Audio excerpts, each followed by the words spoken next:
Aê, vamos começar para não atrasar, né, pessoal? Então sejam bem-vindos a esse dia muito especial. Nós estamos iniciando. Você tá gravando, tá, né? Estamos iniciando uma comunidade de engenharia e arquitetura de dados aqui no Labdata.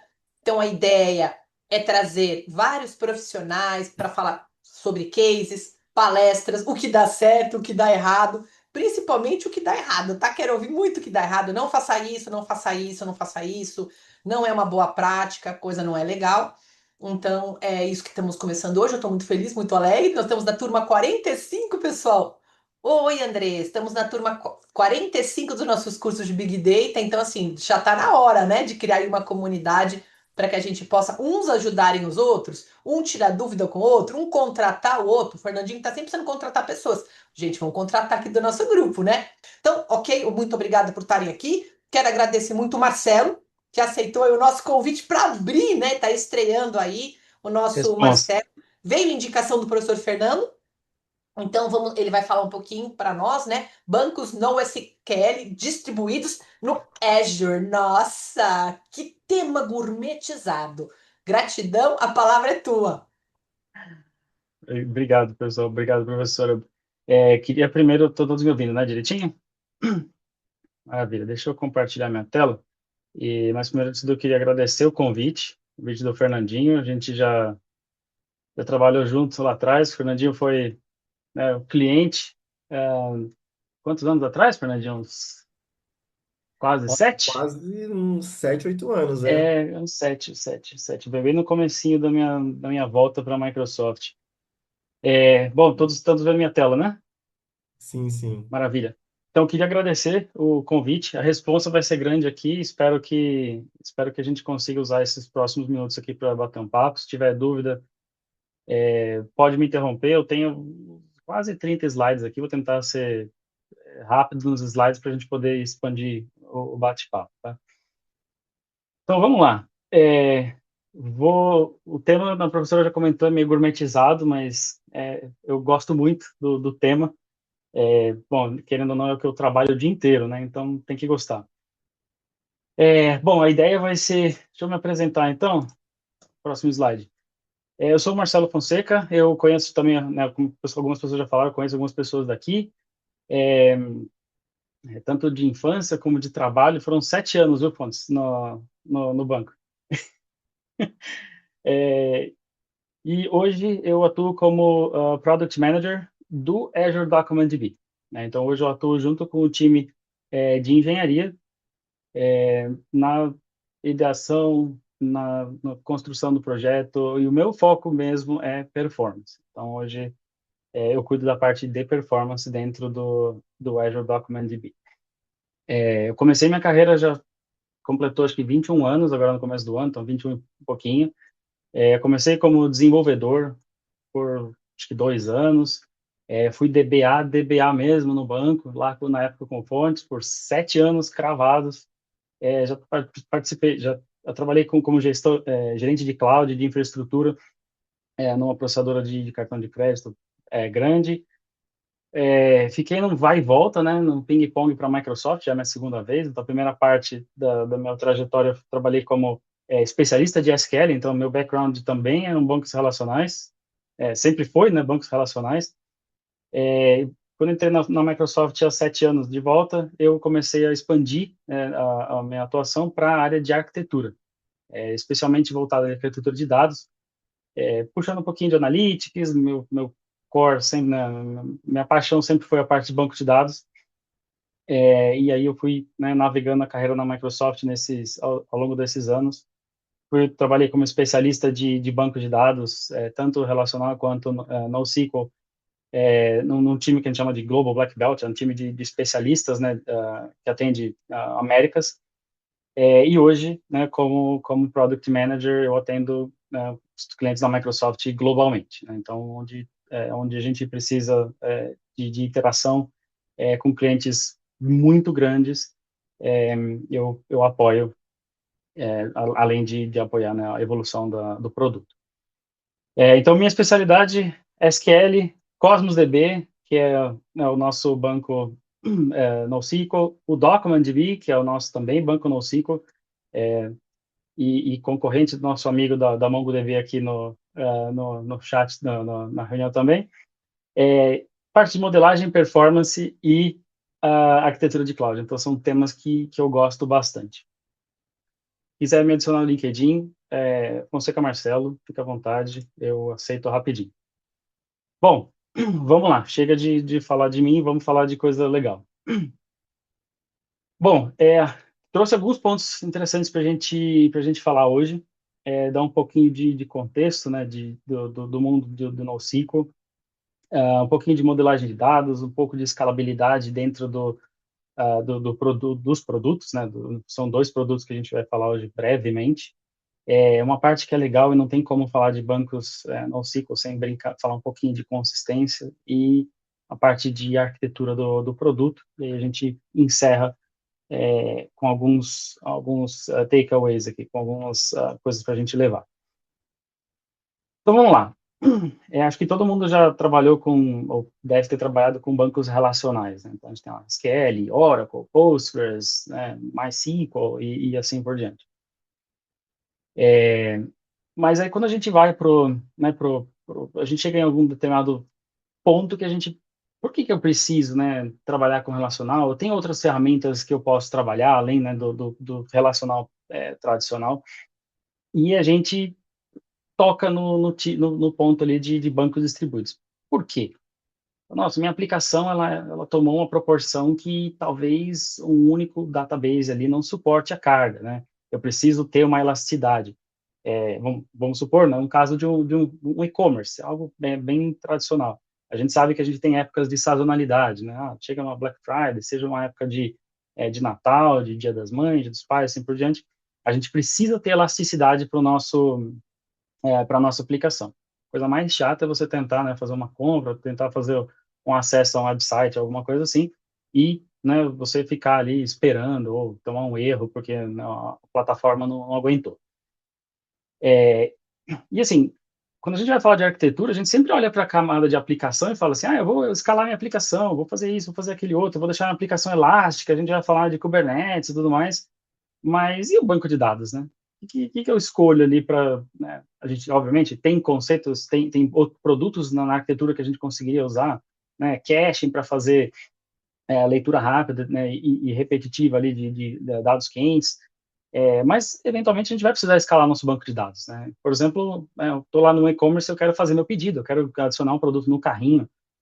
O cache puramente, talvez para algumas coisas ali não vai segurar muito bem, né? A gente quer um pouquinho mais o que entrega para a gente um banco de dados. Eu quero persistência, eu quero durabilidade, né? Eu quero, se eu sair do meu celular, eu quero logar no website, eu quero ver meu carrinho, eu quero ver meu pedido, e todo mundo fazendo isso ao mesmo tempo. Então, é onde a gente começa a ter grande escala. E aí onde entra a história, né, do banco distribuído. Eu quero escalar minha aplicação, mas eu também quero escalar minha camada de dados, né, só para dar esse contexto. E aí a gente entra em alguns conceitos, né, na parte de banco distribuído. Deixa eu ligar o pointer aqui. Laser. Então a gente tem um conceito que eu acho extremamente importante, na verdade ele é extremamente importante, que é o conceito de partição. Isso aqui é o fundamento, né, do banco distribuído.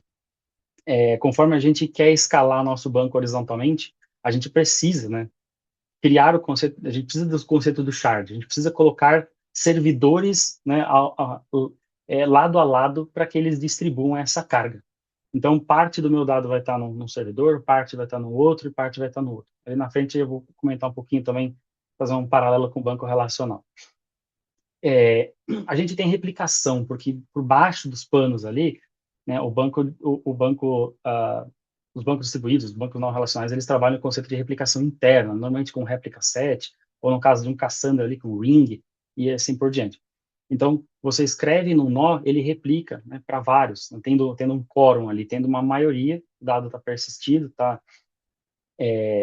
durável, e eventualmente eu quero replicar esse dado para outra região, para outra instância também, né? Eu preciso trabalhar com o conceito, quando a gente vai falar de aplicações altamente disponíveis, eu preciso trabalhar com o conceito de alta disponibilidade, mas eu preciso trabalhar com o conceito de DR. E em alguns cenários a gente vai mais além, no cenário que eu estava falando do e-commerce. Eu preciso de um hot site, eu preciso estar com 2 sites, por exemplo, trabalhando ativo-ativo, ou 2 nuvens, ou alguma coisa assim. normalmente duas regiões, né, que a gente costuma trabalhar. Então, a replicação aqui ela vai ser um ponto importante para a gente ser tolerante à falha e garantir ainda, né, a durabilidade do dado. Tem a parte de coordenação, né? Os nós normalmente eles se falam ali entre eles, né? Um caiu, o outro assume, e basicamente eles são a aplicação enxerga ele como um único, né? Um único node.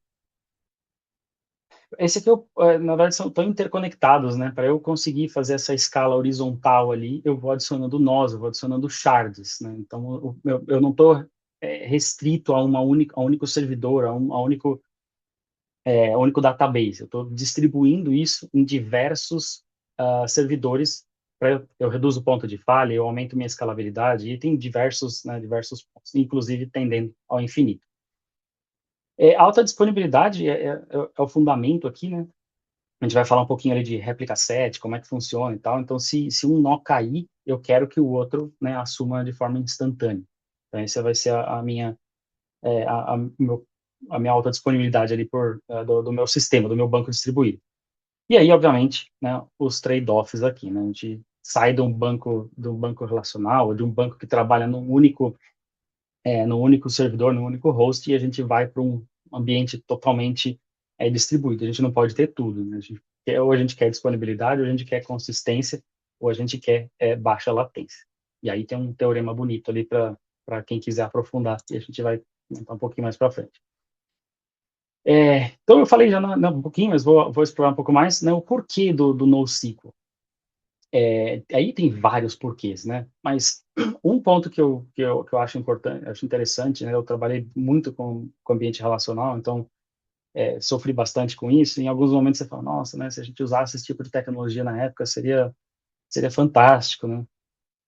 Principalmente, né, na época, como DBA do mercado financeiro, não tem muita coisa. É sempre alta volumetria, baixa latência, é sempre o requisito. Então, por que, né, não explorar outras tecnologias? Então, o relacional aqui, né, o clássico que a gente conhece, então, eu tenho bastante conhecimento ali de SQL, então eu tenho minha VM, daí meu servidor, eu consigo escalar ele para cima, e é isso, né, eu estou aumentando a quantidade de cores, eu estou aumentando a quantidade de memória RAM que eu tenho no meu servidor. Storage, normalmente, né, a gente trabalha desacoplado, seja on-prem, ou seja, né, seja on-premises, ou seja, na nuvem, então você pode, né, crescer independente, mas a VM é isso, você escala para cima, e normalmente você tem uma certa disponibilidade para fazer isso, não é um negócio, né, instantâneo para fazer.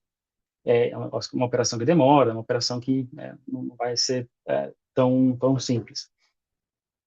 Então eu fico limitado até onde, né, tanto o meu servidor, né, vamos supor, no on-premises, suporta. Tá? A gente conhece, já trabalhei com ambientes que tenham mais de 200, 190, 200 cores em um único servidor, ou na nuvem, né? A gente vai, né, subindo os tiers ali, mas o valor do servidor vai subindo também, né? Dobrando ali praticamente a cada tier que você sobe, até que você chega numa curva assim, mesmo se eu dobrar meu servidor, eu não consigo, né, uma escalabilidade linear.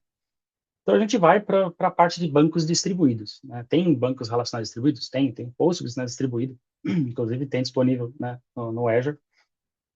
Mas especificamente aqui a gente vai falar do banco, né, NoSQL. Um dos pontos específicos é esse que a gente pode fazer a escala horizontal. Então, eu tenho, ao invés de eu ter um único servidor, né, que eu vou fazendo scale para cima, aumentando o CPU, aumentando a memória, eu tenho vários servidores e eu vou escalando eles, eu vou adicionando eles lateralmente. E aqui a gente, né, olhando já um pouquinho aqui no conceito do Cosmos DB, a gente tem um réplica set, né? E aí um réplica set com 4 réplicas. Quer dizer que, vamos supor, o Fernandinho foi lá, escreveu, né, fez uma compra ali, escreveu o dado no banco de dados, ele caiu aqui no nó primário, ele escreveu, esse nó vai replicar para os outros e responder, ó, sua transação está comitada, sua transação está durável, né, e você pode, né, tá garantida que ela vai existir aqui, mesmo em caso de qualquer problema. Aí a outra pessoa veio aqui, fez uma outra compra, não sei o quê, e caiu na outra réplica, né? Então a gente faz essa escala horizontal. E esse é o propósito. A gente, né, distribuir carga, armazenamento entre diversas réplicas. Isso é muito legal. Um outro benefício, né, do banco NoSQL, a gente vai falar um pouquinho mais para frente, é a flexibilidade que ele dá para a gente, né? Eu vim do mundo de SQL, quando você começa a brincar com o NoSQL, você fala, nossa, isso aqui é bem mais flexível, né? Isso aqui me dá uma grande flexibilidade, mas não quer dizer que você pode fazer qualquer coisa também. Tem as boas práticas sempre. Então, a ideia é a gente ir adicionando, né, réplica sets aqui horizontalmente e tendendo ao infinito. Trouxe uns cases para a gente pra comentar, que são cases públicos, que rodam em cima, né, do Cosmos DB, e que, de fato, esse é quase que a definição do infinito para a gente. Vocês vão entender o porquê. E aí, né, o teorema aqui do CAP, do Pascal, que ele fala que em cenários de bancos distribuídos, você precisa, assim, sendo bem resumido aqui, tá? Você sempre vai ter um trade-off, você vai ter que fazer uma escolha. A partir do momento que você começa, né, a ter essas distribuições, que você começa a trabalhar com partições, você vai ter que escolher o que você quer, ou consistência, ou disponibilidade. Não dá para ter tudo ao mesmo tempo. A gente tenta, né, tem diversas funcionalidades que o produto traz para tentar trazer o mais próximo, né, de todas, o melhor de todos, mas mesmo assim não vai ter 100% deles. E aí, em caso de falha, né, a gente precisa que ou o dado esteja consistente, ou a gente continue disponível, ou a gente ofereça baixa latência, então vai ter diversos pontos ali que a gente vai precisar considerar. Marcelo, deixa eu te perguntar uma coisa. Claro, Você pode disponibilizar a apresentação para o pessoal não ficar anotando? claro, com certeza, Tá com bom, viu, certeza. Alexandre? Vamos disponibilizar, tá ok? Eu não tinha visto a O pergunta, Antônio obrigado pela colocou sua. um WhatsApp, um grupo de WhatsApp, então, por favor, quem desejar participar da comunidade e receber os materiais, se inscrevam nesse grupo de WhatsApp, que aí nós vamos enviar amanhã por este grupo, tá bom?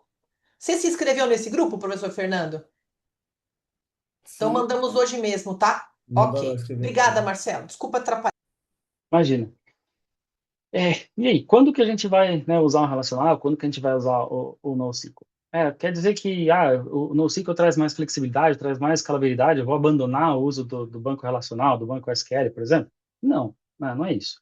E isso é uma das coisas que eu gosto da nuvem, das nuvens, e especificamente falando aqui do Azure, é que a gente tem diversos tipos de banco de dados, cada um com a sua característica, cada um com o seu com a sua melhor, né, com o seu ponto forte ali, com a sua melhor característica, e a gente pode usar, né, uma arquitetura heterogênea. Então, eu quero usar relacional para uma coisa, eu quero usar NoSQL para outra, eu quero usar, né, o que você quiser. Relacional Postgres, quero usar relacional SQL, e você pode usar, né, qualquer um deles. Então, a gente não tenta, assim, apesar de eu trabalhar no time de produto, né, a gente tem essa flexibilidade de não precisar tentar fazer caber né, um workload ali no determinado produto. A gente simplesmente usa o que atender melhor aquela necessidade, né, daquele cliente.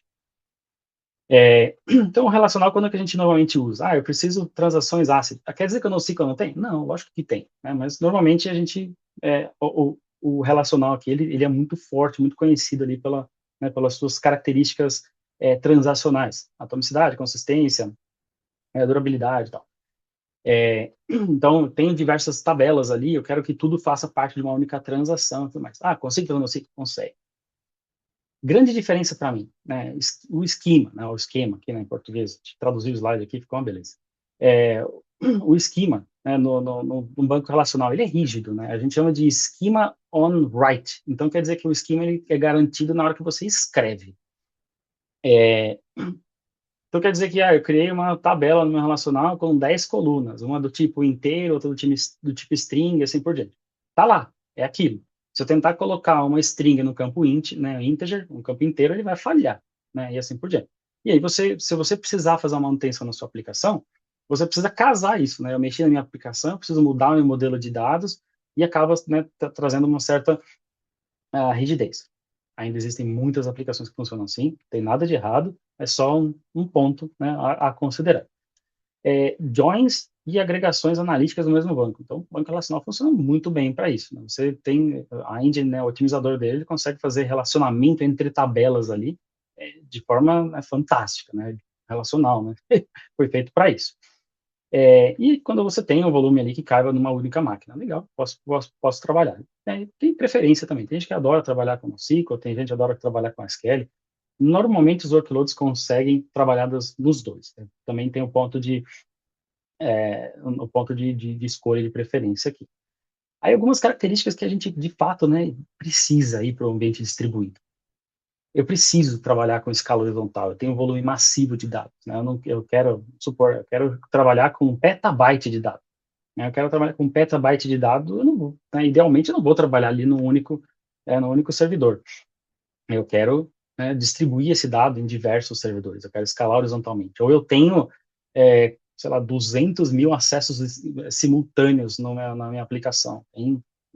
Tem cenários aqui com até mais.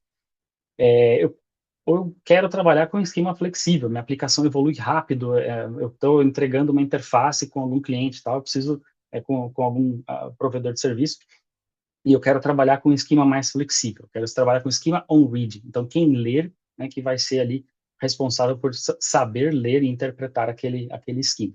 E aí eu saio de um dado estruturado aqui do relacional e trabalho com um semi-estruturado, né, em formato JSON dentro do NoSQL. Eu quero trabalhar com baixa latência e alta disponibilidade global, né? Eu quero que meu dado seja replicado globalmente, eu quero ter baixíssima latência, e eu quero que meu chaveamento entre regiões seja muito rápido. Então, no NoSQL, né, puxando um pouquinho para alguns pontos aqui do Cosmos. E aí, quando eu tenho acessos que são bem definidos, né, no banco. Eu trabalhar com banco distribuído sem você estar bem alinhado com o seu workload, né, com a sua carga de trabalho aqui, pode te trazer problemas. Tá? E é isso um ponto que normalmente pega bastante as pessoas no desenvolvimento. E analítico. Assim, se for um analítico pequenininho, normalmente as pessoas colocam no relacional. Eu não gosto da ideia de analítico, né? Aí, opinião pessoal minha, não gosto de analítico em ambiente NoSQL, ainda mais distribuído. E aí tem, né, um acesso cruzado, a gente vai ver um pouquinho mais lá na frente, e acaba, né, trazendo um custo ali, um aumento de latência e tal, que é um pouquinho, talvez desnecessário. E aí que é a história vou usar a melhor ferramenta, né, para o que ela oferece de melhor. Então, putz, vai usar o Analytics, vai criar um BI, tem tantas ferramentas, né, hoje na nuvem, tem o Fabric, né, o Power BI, dentro do Fabric para você fazer um Analytics, tem Spark para você trabalhar, né, com o mundo de Analytics pesado, com Big Data. Então, né, deixa as ferramentas, cada uma com o seu melhor. E aí o modelo de documentos, né? Que quando a gente sai lá do mundo banco relacional, que a gente tem as tabelinhas, as coluninhas bem definidas e assim por diante, né? A gente tem a normalização e tal. A gente vem para um modelo de orientado a documento que você tem basicamente um JSON. Acho que todo mundo já deve ter visto um JSON desse. Quem trabalha com desenvolvimento de aplicação, com arquitetura, certamente já viu. E ele tem esse formatinho aqui, né? Se amanhã eu quiser evoluir esse documento para colocar mais né, um atributo, agora ao invés do número de itens aqui, eu quero colocar, sei lá, data, né? Eu esqueci de colocar data, eu quero evoluir isso. Vou colocar data. Pode, né, colocar a data do pedido aqui. Eu quero que aqui no meu item eu quero fazer um tracking também do preço unitário. Posso colocar o preço unitário aqui também. Então ele é bem flexível, né? Não é que eu vou precisar de uma grande change. Você vai mexer na aplicação, normalmente até as aplicações acabam gerenciando isso. E você tem essa grande flexibilidade, versionamento de dados e assim por diante. É bem mais simples de trabalhar. Uma coisa que é legal, né? E isso é um ponto de modelagem que a gente entra no NoSQL. Você desenha. Eu assisti uma palestra uma vez que eu gostei bastante da analogia, né? Eu gostei bastante que eu sempre uso. A gente quando a gente está no mundo relacional e a gente, né, vê a norma, né? Como é que funciona?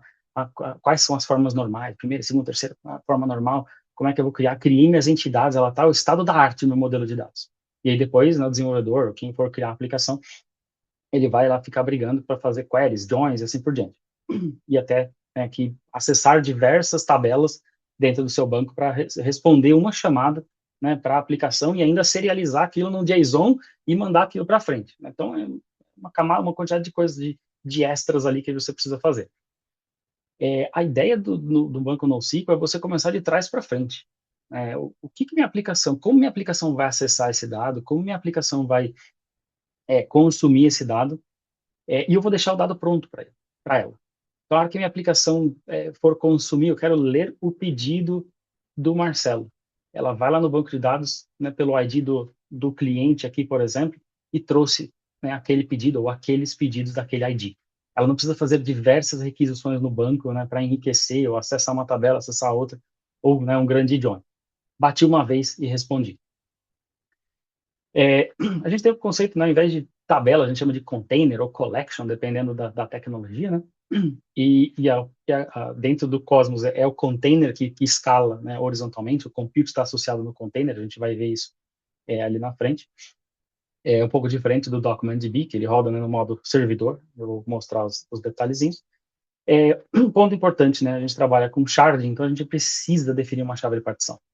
A gente tem que definir como esse meu dado vai ser distribuído. Qual é o critério que vai ser usado para que o dado X caia no servidor 1, o dado Y caia no servidor 2. Então, existe uma chave de partição. Pode chamar de shard key, pode chamar de partition key, né? Tem diversos nomes, cada tecnologia põe um nome, mas muito parecido. E o ID, né, de fato, nesse caso aqui. Então, por exemplo, uma tabela de pedido, eu posso fazer o sharding, né, a partition key pelo cliente. Então, eu vou sempre acessar através do cliente, aquele filtro já está sempre na minha consulta. E a combinação, né, do ID aqui com o client, com o ID do cliente, né, são cliente com mistura de português e inglês aqui, mas ok, ela define o meu registro unicamente. Então, eu não posso ter um pedido ORD 10482 para este mesmo cliente. Eu poderia ter para outro, mas não para este mesmo. E aí a história do esquema free, que a gente falou, né? Esquema flexível. Então, você pode criar evolução, versão e assim por diante. E uma coisa que é legal também, que é bem útil, é às vezes você misturar dados, né, documentos diferentes dentro da mesma collection, que faça sentido, óbvio, né? Então, eu tenho minha collection aqui, vamos supor que eu vou chamar de cliente. Eu tenho um documento que tem, né, os dados do cliente, mas eu também posso ter um documento que são que sejam, não, os pedidos do cliente. Eles vão compartilhar a mesma chave. Lógico que a ideia não é criar uma coleção única, né, com uma coleção única com diversos tipos de dados lá dentro e acabar virando caos. Não, né, não é porque você tem essa flexibilidade que a gente vai trazer, né, uma bagunça ali para o banco de dados. Você vai ter problema de performance, você vai ter diversos outros problemas de isolamento entre workloads e assim por diante. Coisas que façam sentido. Então, vamos supor, pedido e cliente talvez faça sentido, né? Você ter ali, dependendo do seu desenho, ter na mesma coleção. Documentos distintos, com formatos diferentes, né? Esquemas diferentes, mas dentro da mesma coleção. E aí, dentro do Azure, a gente tem dois caminhos, né, principais para falar de NoSQL. Isso falando de produtos, né, desenvolvidos e entregues pela Microsoft. A gente tem, né, o Cosmos DB, esse globinho aqui, esse mundinho, é o que a gente chama de API de NoSQL, de NoSQL. Ele tinha diversas APIs. Agora o nosso foco principal é na API de NoSQL. Ele oferece, né, distribuição global, e você com 2 cliques ali, basicamente, você consegue replicar para qualquer uma das regiões, das 50 mais, eu não lembro o número de cabeça, mas qualquer região, né, do Azure. Eu já trabalhei com clientes que eu atendi nos Estados Unidos, que um único database do cliente estava replicado em 15 regiões do Azure. Então, e aí que você cria uma experiência diferente, né? O usuário que está lá nos Estados Unidos, ele faz parte daquele, ele é cliente daquela empresa, e quando ele for acessar o dado a partir dos Estados Unidos, ele acessa localmente. Se ele for viajar para a Europa e aquele cliente ainda também tem, né, uma unidade na Europa, ele consegue acessar direto da Europa. Então você não fica, né, a velocidade da luz não tem como vencer, né? Então você não fica lá da Europa fazendo um acesso cruzado, né, atravessa o Atlântico inteiro para, né, fazer uma consulta ali nos Estados Unidos. Então a ideia é você dar essa experiência. Então, eles tinham operação no mundo inteiro e eles queriam oferecer essa experiência. E a gente vai conectar com esse ponto aqui, né? Multimaster. Então, quer dizer que o usuário que está na Europa e ele insere, né, um dado, ele está inserindo localmente, ele tem uma experiência como se ele estivesse dentro dos Estados Unidos. E o usuário que está nos Estados Unidos, ele insere localmente também na instância que está rodando nos Estados Unidos. E os dados, né, se replicam de um lado para o outro, de forma bidimensional. Então, é um multimaster mesmo. Você escreve dos dois lados. E o dado que eu escrevi, vamos supor, nos Estados Unidos, em poucos segundos, até milissegundos, ele vai estar disponível para a Europa, se você quiser acessar da Europa, né, você conseguir ler também. Então, tem diversas estratégias que são usadas aqui em cima desses bancos distribuídos globalmente. E através disso ele consegue te dar 5 noves de disponibilidade, né? O 99,999% de disponibilidade, que são basicamente 5 minutos ali num ano inteiro. Então, é altíssima disponibilidade para um banco. E ele oferece para a gente um throughput elástico. Ele é um banco de dados totalmente cloud native, né? Ele foi feito para a nuvem. Então, ele foi feito para ser elástico. Você consegue escalar ele horizontalmente, né, ao infinito, e você consegue absorver grandes picos. Então, eu tenho ali minha Black Friday acontecendo no meu varejo, e eu tenho diversos clientes, né, gerando ordem, gerando pedido ali ao mesmo tempo. Ele vai conseguir absorver. Você só precisa, né, você configurou ali qual que é o seu limite, também na carteira tem sempre, o bolso tem sempre limite. Você configura esse seu limite e depois, né, ele vai absorvendo e você vai pagar algo, né, relativo ao seu consumo ali durante o período, durante o mês. E eu vou falar um pouco depois dessa unidade, que às vezes o pessoal confunde bastante, mas é super simples de você ir, até muito boa para você gerenciar o seu ambiente. E aí, o Azure Document DB, né, o Document DB ele foi renomeado, ele chamava Cosmos for Mongo vCore, há um tempo atrás, e ele foi renomeado para Azure Document DB. Ele é um produto que nasceu, né, dentro da Microsoft, hoje ele foi doado, né, para a Linux Foundation. Ele é open source mesmo, então se você entrar lá no GitHub, github.com/documentdb, tá lá o código fonte, né, do produto. É bem legal, eu adoro ficar brincando no código fonte, tentando entender o que o pessoal faz. Bom, se falar de performance não tem jeito, você tem que, às vezes, brincar no fonte também para conseguir aprofundar. Ele é compatível, né? Então, ele foi feito, né, para ser compatível com a API do MongoDB. Então, o MongoDB, ela tem, né, o protocolo, né, o Wire Protocol deles, e um padrão, né, de operações que você consegue executar. Então, o Azure Document DB é um produto open source, compatível, né, com o MongoDB. Nossa compatibilidade hoje está em 99,03%. Tem algumas coisinhas, algumas pequenas operações, 4 operadores que a gente ainda não suporta, mas são pouquíssimo usados. Muita gente, né, quando testou Cosmos ou quando usou o Cosmos, ainda se atrapalha um pouco ali com o conceito do modelo de request unit, com o modelo PaaS mesmo, né? É totalmente abstrato, né? O que é CPU, memória, I/O, e o pessoal ainda gosta de trabalhar no modelo de vCore. Então, o Document DB trabalha no modelo de máquina virtual, então você consegue escolher o número de cores, 8, 16, 32, 64 cores, então você paga pela capacidade, né, provisionada. Tem auto-scale também, mas funciona bem diferente, né, da elasticidade do Cosmos DB. E aqui você consegue ter as duas coisas. Você consegue ter o scale up, você consegue escalar a sua VM, ela está com 8 cores, amanhã eu quero 16, amanhã eu quero 32, assim por diante. Mas eu também consigo escalar horizontalmente com shard, então o conceito de shard se aplica, né, da mesma forma. Os shards aqui são um pouquinho maiores, né, bem maiores, na verdade, e a gente vai comentar um pouquinho lá na frente. Mas esses são os dois produtos que a gente tem hoje, né, para bancos de dados NoSQL. E a gente vai falar um pouco deles. A gente estava falando da parte de modelagem, né? Então, quando que a gente faz o embed aqui, quando a gente incorpora a linha, né, tem tradução não é tão boa assim, ou seja, você criar um documento único, um documento complexo, né, um pouco mais complexo, mais extenso, quando que você decide por fazer isso? Quando você decide por fazer referência, né? Mais ou menos ali puxando pela ideia que a gente tinha ali do modelo relacional, né? Então, você tem entidades distintas que se relacionam por uma chave. Quando você, né, vai incorporar, quando você alinhar, embedar aqui, basicamente é quando você quer, em uma requisição, retornar tudo. Então, eu tenho o dado do meu pedido, eu quero que o meu pedido esteja completo para eu ir uma vez ali no banco, né, e fazer a busca. Relações um para um ou um para poucos. Você viu ali a gente viu ali no exemplo anterior que a gente tinha a lista de pedidos, né? Dentro do JSON você pode ter, né, entidades complexas, né? E você tem um array, né, uma lista ali de pedidos. Nesse cenário aqui é uma lista pequena, né? Pode ser uma lista muito grande? Pode, então você tem que tomar esse cuidado. Eu não quero, por exemplo, que se a gente estivesse modelando, né, um extrato de conta corrente de um banco, eu não quero que cada transação, né, que você faz na sua conta vire, né, um item dentro daquela lista, daquele mesmo documento. Aquele documento vai ficar gigantesco, você vai esbarrar em limites e vai ter problema de performance lá na frente. Então, a ideia é você, né, balancear. O que eu quero alinhar, né, mantendo o meu documento de um tamanho, né, relativamente razoável, né, você vai ter que definir, até os limites das tecnologias, para que atenda o seu workload.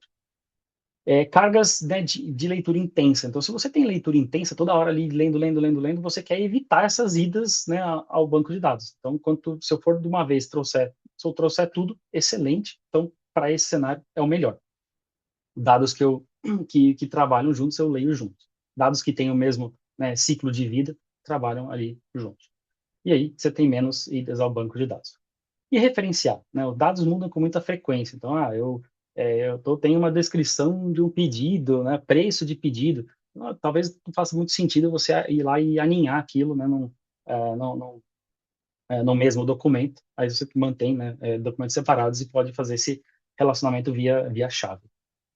Ou quando você tem, né, um cenário de um para muitos ou muitos para muitos. Então, o cenário que eu comentei, né, um cliente tem milhares de transações, né, financeiras ali ao longo né, da sua vida, né, seu ciclo aí de clientes do banco. Não faz sentido, né, ele né, ser um array ali dentro de um único documento. Você evita a duplicação, né, criar esses documentos gigantescos, que não faz muito sentido. Ou quando você tem, né, uma carga de escrita intensa. Eu tenho uma carga de escrita intensa, então eu não quero ficar criando, né, documentos grandes. Quanto maior o documento, pior a escrita. E aí sim, a gente consegue, né, ter essa escalabilidade melhor de escrita também. Tirar dependências, reduzir tamanho, menos bytes e assim por diante. E aí é sempre a história, né? Minha aplicação é read heavy, ela é write heavy. Qual que é o perfil da minha aplicação? E isso vai definir o seu padrão de acesso, né? Eu comentei, né? Como minha aplicação acessa aquele dado, como minha aplicação consome aquele dado, vai definir o modelo de dados e não, né, a teoria relacional que a gente conhece. Bom, e aí vamos falar um pouquinho lá da parte das partições, né, do Cosmos. Aí eu falando da parte do Cosmos NoSQL, tá? O Cosmos NoSQL ele tem um conceito que a gente chama de partições lógicas e físicas, né? Basicamente sharding, você vai ver diversos nomes, né, para a mesma coisa. Então, cada quadradinho desse aqui, mais escurinho, azul escuro, ele é uma partição física. Então, pode imaginar isso aqui como um conjunto, né, de servidores, né? Um réplica set com 4 réplicas. Idem para cá, eu tenho uma partição física B, um conjunto de 4 réplicas, e uma partição C aqui, um conjunto de 4 réplicas. Nesse caso aqui, eu particionei por cliente, né? Então, meu cliente aqui é um identificador. Então, o cliente 77 está aqui dentro, o cliente 12 está aqui dentro, o cliente 34. E cada cliente desse aqui, ele compõe o que a gente chama de partição lógica. Então, basicamente, todos os registros do cliente 77 estão juntos. Então, se eu estivesse fazendo o cenário lá tanto de pedidos, né, de um e-commerce, quanto de transações financeiras, se eu particionei pelo cliente, todos os documentos, né, todos os dados do meu cliente 77, eles estão juntos. E essa é a partição lógica. No Cosmos DB, cada partição lógica dessa daqui tem um limite de 20 GB. Isso aqui você precisa saber? É importante. Porque se você modelar, né, errado, ou modelar não ótimo, não de acordo com o seu workload, você vai estourar isso. E a hora que você estourar, você vai ter um problema, porque ele não vai permitir você escrever mais dados. Então, você precisa escolher uma chave de partição, é extremamente importante, que distribua bem os dados, né, entre essas partições físicas. A distribuição aqui entre as partições físicas é gerenciada pela plataforma, você não precisa, né, se estressar, se preocupar com isso. Quantos nós eu tenho? Para você fazer um ajuste muito fino, para casos bem extremos, você precisa saber. Caso contrário, deixa que a plataforma, né, gerencia para você. E ele faz essa distribuição baseada em hash, né, basicamente. Então, eu vou fazer uma inserção de um dado. Qual que é o ID do cliente que eu estou inserindo? É 77. Ele vai aplicar um hash, vai falar, esse range do hash está nessa partição física aqui. Escreve o dado aqui. Esse outro o cliente 34, eu gerei o hash dele, onde cabe esse range? Esse range está nessa partição, e assim por diante. O legal disso é que se você for, né, cada quadradinho desse aqui azul, ele tem 50 GB de capacidade. Você fala assim, nossa, mas o que acontece se estourar? Então, aí a plataforma, né, brinca e gerencia para você. Quer dizer que quando essa partição aqui estiver próxima a esses 40 e pouquinhos gigabytes, o próprio mecanismo interno da plataforma vai pegar e vai quebrar essa plataforma em duas. Vai fazer o que a gente chama de partition split. Ele vai quebrar em duas, rebalancear os dados de forma transparente e sua aplicação continua funcionando. Ou seja, eu não preciso gerenciar a parte física. Né? Essa é a proposta de um banco de dados PaaS, e principalmente no banco de dados aqui distribuído. O que eu preciso fazer é me preocupar com a minha partição, definir minha partição lógica, definir minha partition key, que vai definir minha partição lógica, e usar, né, e definir o tamanho ali total de quantidade de request units, a gente vai ver isso lá para frente. Então, beleza. Partição lógica, formada baseado na sua partition key, e o identificador é sempre o parzinho, né, no caso do Cosmos. E a partição física é esse conjunto de partição lógica que a gente pode fazer uma analogia a um réplica set aqui.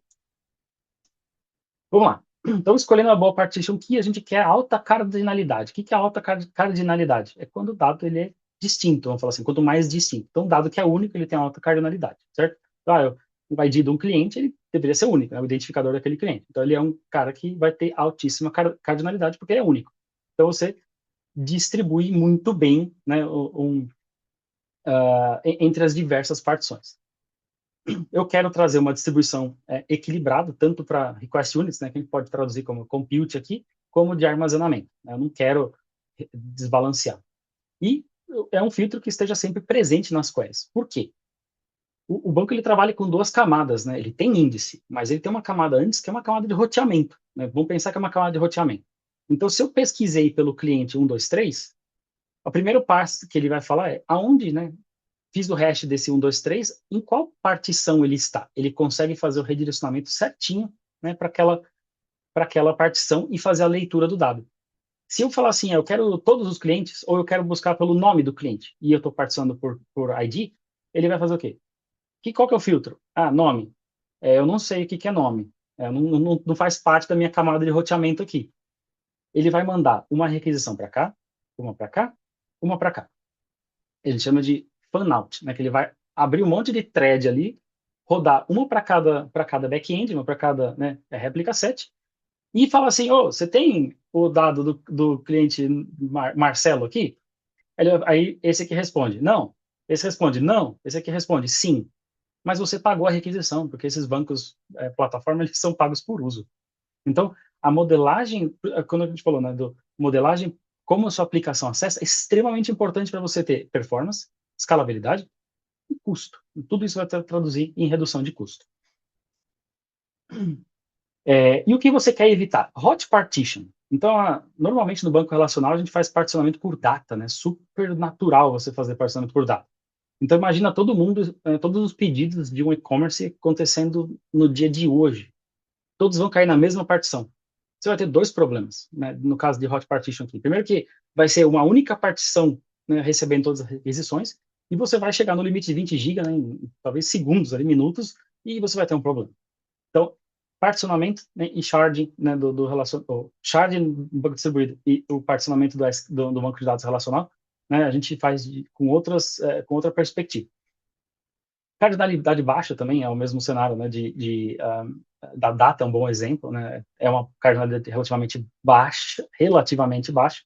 Se você for numa linha de tipo status ainda, então, pior ainda, né, status né, sei lá, pendente, processado, ativo e inativo, sei lá, algumas coisas assim, você tem uma cardinalidade péssima, né, para você colocar no banco de dados.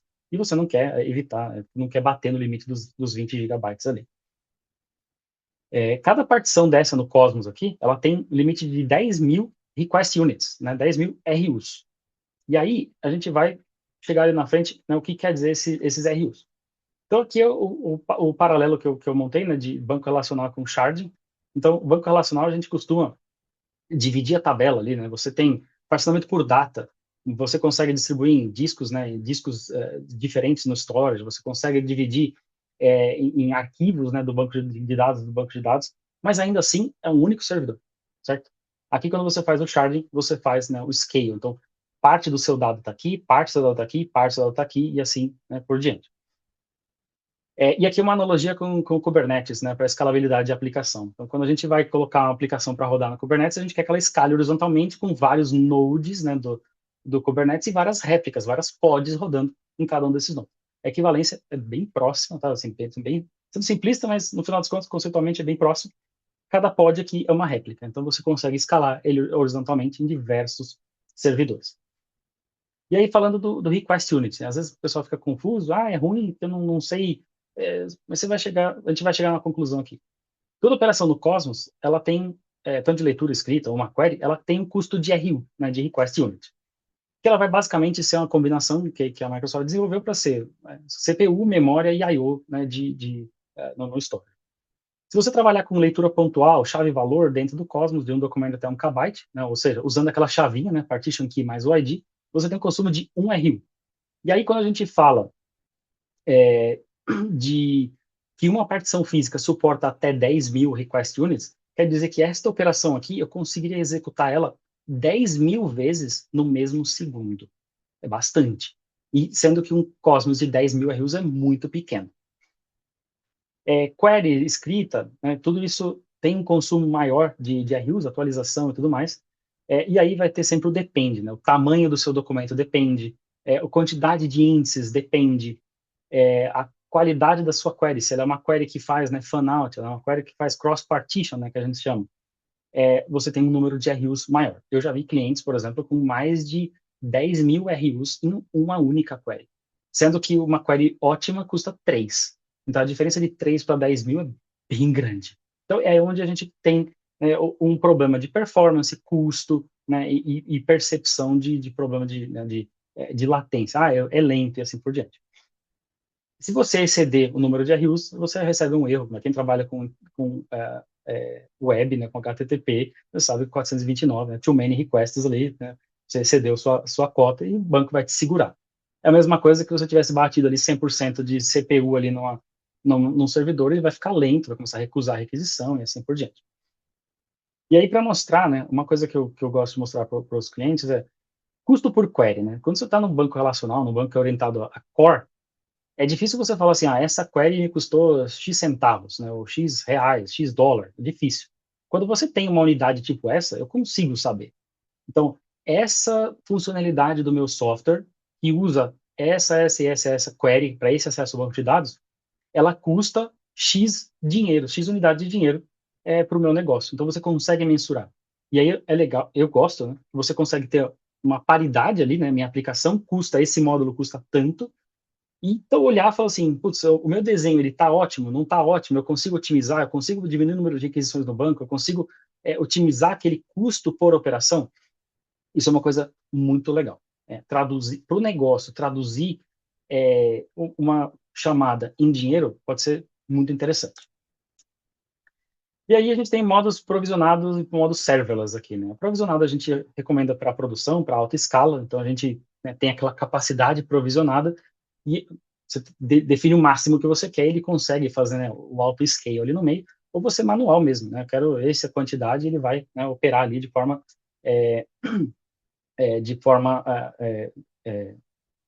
linear. Você tem a capacidade reservada e tudo mais.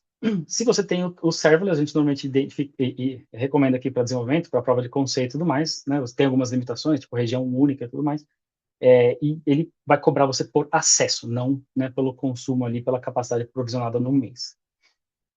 E aí a parte de distribuição, né, do Cosmos. Então, né, eu comentei lá com o cliente, né, chegou a ter 15 regiões numa única conta. Eu posso ter, né, o meu dado no Brasil, no leste dos Estados Unidos, no oeste da Europa, na Ásia, na Austrália, é o mesmo dado. Então, eu inseri um dado aqui no Brasil, ele vai aparecer em todas essas regiões, e eu posso consumir ela de todas as regiões.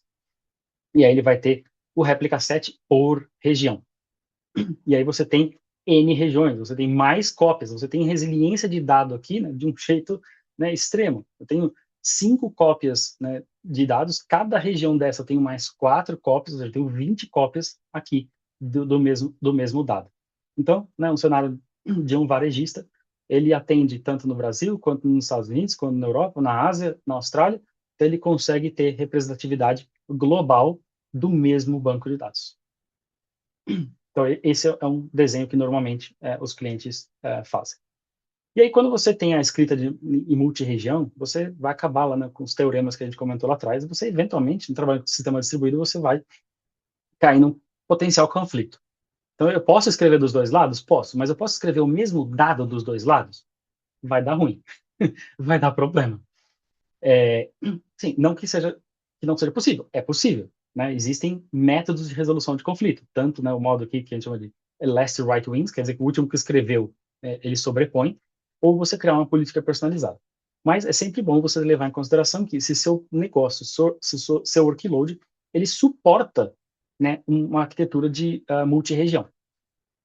Para quem para o cenário, para o mercado, para o cenário financeiro, por exemplo, eu não posso ter meu saldo, né, em dois lugares e eu mexer no saldo dos dois lados, porque você pode gerar inconsistência.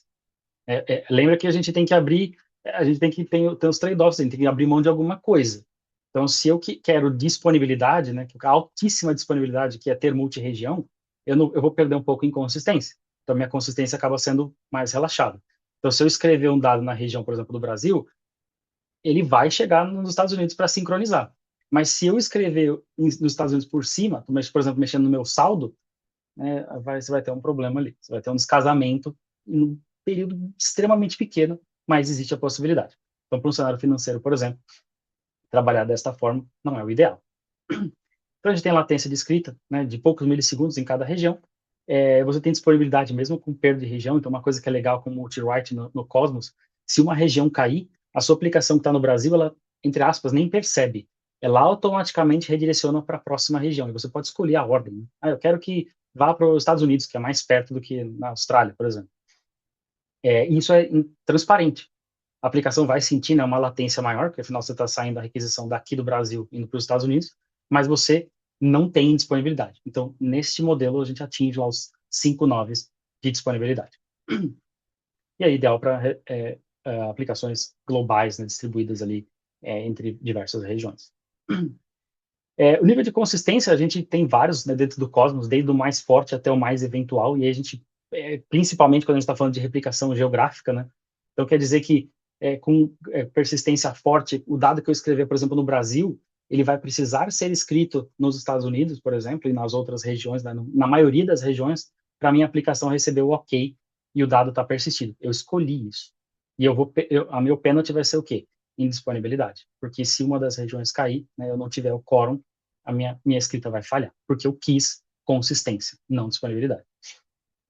Bounded Staleness, né, a gente vai descendo aqui, ele vai ter uma configuração de atraso que você limita, o número de versões. O sessão é o mais balanceado, né, ele é o padrão e ele vai atender a maior parte dos casos. Você consegue, através de um token de sessão, você consegue ler as suas próprias escritas. O Consistent Prefix aqui, basicamente, ele vai fazer a replicação para outra região, mas de forma ordenada. E o eventual aqui é o pior de todos. Então, ele não garante nem a ordenação para chegar lá. Então, isso aqui eu estou escrevendo uma base para um blog, né? Eu quero consistência eventual. Eu quero escrever e deixa ele chegar do outro lado, que a ordem não faz sentido para mim. Então, isso você tem essa flexibilidade de escolha dentro do Cosmos e está tudo relacionado ao fato, né, dele ser um banco distribuído. O que você quer garantir aqui? Tanto a replicação, vamos falar entre aspas, síncrona na parte forte, quanto uma que nem ordenação ela garante. E aí você vai ter que sempre trocar alguma coisa aqui, né? Desempenho, disponibilidade, consistência. E aí dentro né, embaixo do capô do Cosmos, a gente falou já um pouquinho, então a gente tem o conceito lá de réplica set, que é um conjuntinho de 4 réplicas, a gente tem o conceito de partition set, que seria basicamente o mesmo réplica set em outra região, esse réplica set aqui ele fala com o outro e cria um conceito de partition set. Fault domain, a gente entra mais na parte da parte física, do data center, né, do Azure, então a gente tem 10, 20 fault domains, são grandes farms ali de servidores que trabalham de forma, né, independente e com alimentação diferente, assim por diante, para que se um daquele servidor cair, eu tenho, né, a outra ponta ali disponível. Então a gente não põe todos, né, o famoso todos os ovos na mesma cesta. Então eles ficam distribuídos entre as máquinas no Azure, para que pessoas tenham disponibilidade de um lado, a outra réplica esteja ativa. E aí a abstração, né, de request units do Azure. Indexação, né?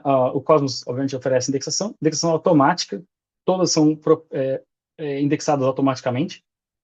Não é obviamente, a recomendação para quem trabalha com banco de dados, né? Indexar todos os campos de uma tabela ou todos os campos de um documento não é recomendação para um carga produtiva. Então, isso aqui é para você começar, tipo, eu não sei, né? Eu começo com isso, e depois eu vou fazendo o ajuste fino ali, definindo a minha política de indexação, para você, né, tirar ou adicionar campos ali. Eu não preciso, né, definir ali, né, os meus índices e tudo mais. E aí, quanto menos índice, menos custo de escrita. Sempre vai ser, o índice ele ajuda para a leitura, mas ele penaliza a escrita porque ele precisa, né, construir a árvore do índice ali em tempo real, né, de forma síncrona. E ele tem diversos tipos de índice aqui, índice de range, índice espacial, índice composto, índice vetor. Para quem trabalha hoje com IA generativa, quero criar meu copilot, meu agente e tudo mais, o Cosmos oferece, né, um algoritmo bem interessante aqui, que é o DiskNN. Isso aqui foi publicado, um paper pelo Microsoft Research, e todos os produtos, todos os databases do Azure já têm disponíveis o DiskNN para fazer busca vetorial. Então, todos esses índices são já disponíveis no produto. E aí, casos reais, né? Esse aqui é o que eu gosto bastante. Quem não conhece, né, o ChatGPT, quem não conhece OpenAI, e qual que é o banco de dados que tem por baixo? É o Cosmos DB. É o Cosmos for NoSQL. Então, a gente, ele é um caso público, né, da OpenAI. Assim, de poucos bancos de dados, né, hoje no planeta conseguem suportar uma carga tão grande, tão elástica, igual, né, o ChatGPT, que em pouquíssimos dias já teve, né, algumas centenas ali de milhões de usuários. Que é o que a gente tem hoje, né, centenas de milhões, petabytes de dados. A última informação que eu tive é que a gente tem petabytes de dados só de índice, né, no database. E aí, bilhões de requisições no database. Então, se eu escolher o Cosmos como back-end da minha aplicação, né, como parte do motor da minha aplicação, ele aguenta, escala, eu acho que está mais provado, né, que esse cenário aqui aguenta. O Teams, né, concorrente aqui da nossa plataforma que a gente está aqui agora, ele também funciona em cima do Cosmos DB. Então, a gente tem petabytes de dados também, bilhões de acessos diários. Então, ele funciona replicado, né, globalmente, roda em cima do Cosmos DB. E esse aqui é um caso público também, um caso bem legal, que é do Walmart. O Walmart está aí na lista de um dos maiores varejistas do mundo, e ele tem o carrinho, a parte de checkout dele, ele funciona em cima do Cosmos DB. Tem um paper muito bom deles no Medium, do porquê que eles escolheram, de das características e tudo mais. E eles têm, né, essa arquitetura que eu comentei de pelo menos duas regiões ali, leste e oeste nos Estados Unidos, rodando de forma que o usuário seja atendido pela região mais próxima. Eu vou mostrar um desenho similar já já. Então, esses são casos muito interessantes de sucesso, né, dentro do Cosmos DB. Ponto interessante. Mas tem caso de fracasso? Se o cliente não usar, né, a pessoa que for desenvolver não usar as boas práticas que a gente comentou aqui, né, não fizer uma modelagem direito, não escolher a partição certa, ou tentar fazer analytics em cima do Cosmos, tentar, sei lá, não alinhei minhas consultas com a minha chave de partição, não usei a técnica certa, né, para a arquitetura da minha aplicação, você vai ter um caso de fracasso? Vai. Você vai ter uma experiência ruim. Então, e assim, funciona para todo banco de dados, essa é sempre a regra. Se você quiser usar ele, né, ali com altíssima performance, com altíssima escala, você tem que usar as boas práticas. E aí você precisa gastar um pouquinho mais de tempo, dar uma estudadinha no produto, dar uma olhadinha na documentação, faz alguns testes e assim por diante, né, escolhe a melhor forma de atender o seu negócio. Aqui passar bem rápido, né, recursos que a plataforma oferece para a gente, então parte de segurança, acesso privado, né, hoje em dia, né, ninguém quer ficar expondo o banco de dados na internet, né, então você consegue fazer essa restrição, trabalhar com endpoints privados, né, dentro da sua própria rede, integração com o Entra, né, o Entra é a gestão de identidade do Azure, né, então, apareceu. O Entra é a gestão de identidade do Azure, então você consegue trabalhar integrado aqui com o Entra. Quero trabalhar com criptografia, em repouso, em trânsito. Eu quero fazer streaming de dados, eu quero trabalhar event-driven. Então, eu consigo usar essa feature, que é o Change Feed. Essa é uma das minhas favoritas, na verdade, que é para você trabalhar orientado a evento, né? Caiu um registro ali no meu database, no meu container, eu quero reagir isso, eu quero mandar um push para o meu cliente, eu quero replicar esse dado para uma plataforma de analytics, eu quero trabalhar aqui com padrões de arquitetura, com CQRS, né? Command Query Responsibility Segregation. Quero trabalhar, que é basicamente, eu escrevo, né? Eu dou o comando de um lado e eu leio do outro, né? Insiro de um lado e leio do outro. Eu quero trabalhar com o conceito de view materializada. Então, eu quero agregar aquele dado em tempo real, em tempo de voo, e escrever ele em outra coleção, em outro container, de uma outra forma que eu consiga consumir aquilo rápido. Tem um paper muito bom de gestão de estoque do Walmart também aqui. Ele trabalha com esse conceito, né? Ele gera o estoque de produtos deles usando o conceito de materialized view. Busca vetorial, então, para quem trabalhando com RAG, né, com base de conhecimento, com agentes e tudo mais, é um negócio, uma feature bem interessante, e para quem quer trabalhar com os dois mundos, eu quero trabalhar transacional, eu quero trabalhar analítico, a gente tem integração com o Fabric, então, que é a plataforma de analytics do Azure. Então, basicamente, eu tenho o Cosmos como minha plataforma transacional e eu tenho, né, o Fabric como minha camada analítica. Eu posso usar o melhor dos dois, eu não preciso tentar fazer analytics dentro do Cosmos. E aí, features, obviamente, importantes, que é a parte de auto-scale e escala global, e o backup contínuo, que backup também para um banco de dados é extremamente importante. Né? Perdeu o banco de dados, você precisa conseguir recuperar, você precisa ter toda a sua estratégia de recuperação. E aí a gente entra no DocumentDB. Para ser bem rápido aqui, eu sei que a gente já passou um pouquinho do tempo, onde que o DocumentDB entra e onde ele tem um grande diferencial. A ideia, de novo, não é o Cosmos concorrer com o DocumentDB, eles têm, acho que os propósitos são complementares, tem a questão de preferência de linguagem, assim por diante, ou de plataforma. O Cosmos, o DocumentDB é de fato, né, um open source, então o código-fonte está lá, né, vocês podem usar, pode customizar, pode brincar no fonte. Ele é muito bom para você trabalhar com queries mais complexas. E aí o porquê? Né? A gente tem aqui shards maiores. Lembra que eu comentei, né, o Cosmos ele tem aquela limitação de 20 GB por partição lógica ou 50 por partição física, que seria um shard. Aqui um único shard consegue trabalhar com 32 tera. Então 32 tera é bastante coisa. Então lá no Cosmos a gente teria que trabalhar com, né, diversos, dezenas de chaves na verdade centenas, né, de shards. Aqui a gente consegue trabalhar com uma única. Né? Mas eu consigo escalar horizontalmente. 32 tera não é o suficiente para o meu ambiente.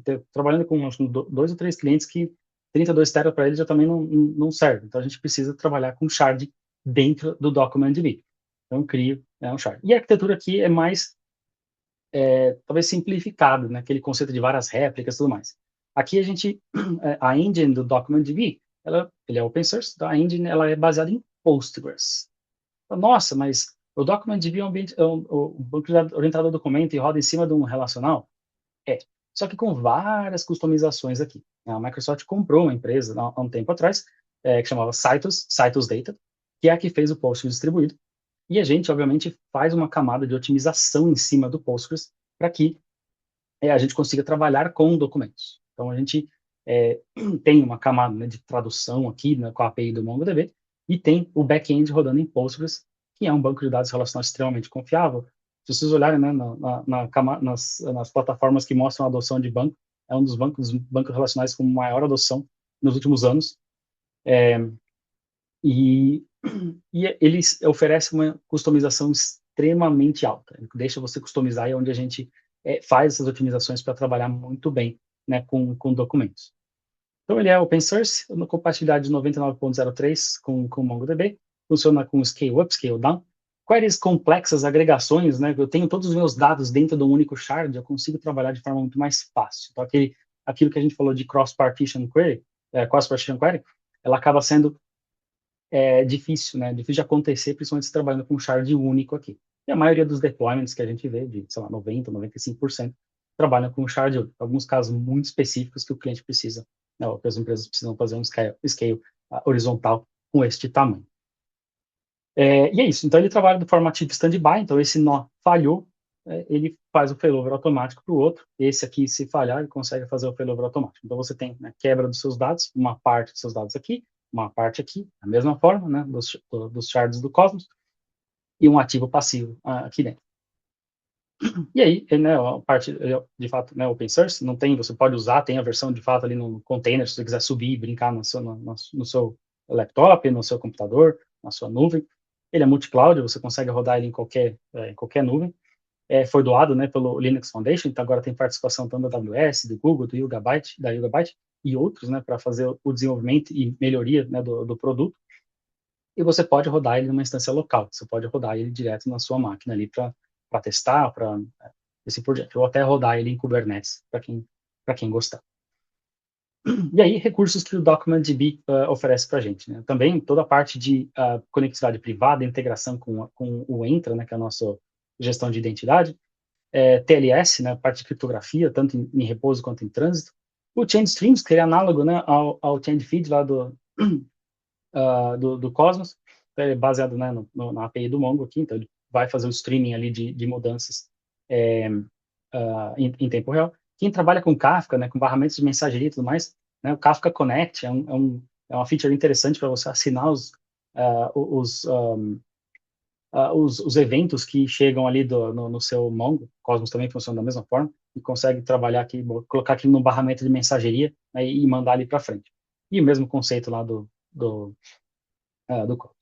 Busca vetorial e full text, né? Então, a gente tem full text nativo agora dentro do próprio banco, a gente não precisa replicar esse dado para um serviço externo, para uma outra plataforma. Então, a busca acontece dentro do próprio nó. Eu escrevi meu dado, ele já está pronto para ser consultado ali, né, com full text, com consultas complexas. Busca vetorial, né, DISC-NN, de novo, o algoritmo que a Microsoft Research desenvolveu, está disponível aqui dentro e compatível com a API do Mongo.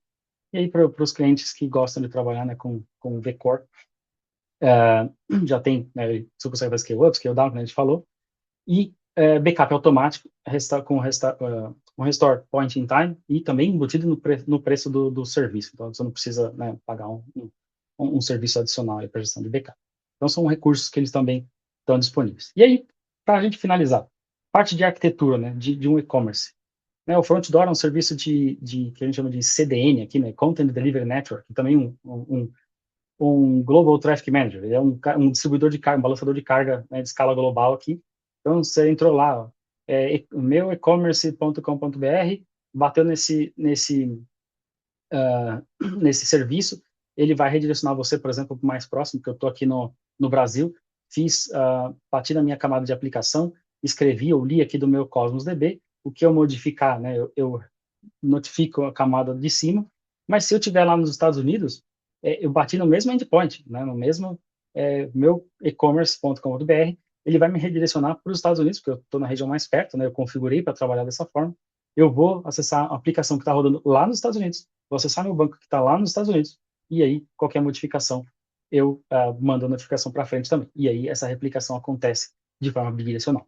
Então, isso daqui consegue trazer para você, né, altíssima disponibilidade, os 5 noves, e uma experiência bem diferente para o cliente, né, de baixo acesso.